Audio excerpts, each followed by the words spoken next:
দিনাজপুরের হিলিতে জাতীয় দুর্যোগ প্রস্তুতি দিবস ২০২৫ পালিত হয়েছে। এবারের প্রতিপাদ্য হলো দুর্যোগের পূর্বাভাস, প্রস্তুতি, বাঁচাই, প্রাণ ক্ষয়ক্ষতি।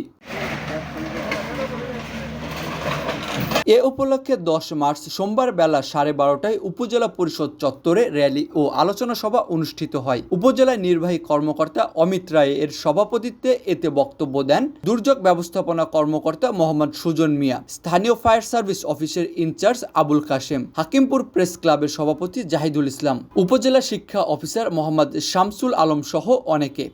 আসলে মৃত্যু আর দুর্যোগটা আপনার একটা খুব কাছাকাছি। এ সময় বক্তারা বিভিন্ন ধরনের দুর্যোগ মোকাবেলায় নিজেদের জীবন রক্ষা সহ সম্পদের ক্ষয়ক্ষতি কমাতে নানা বিষয় নিয়ে আলোচনা করেন। আলোচনার শেষে স্থানীয় ফায়ার সার্ভিস সদস্যরা কিভাবে আগুন নিভানো যায় তা দেখান।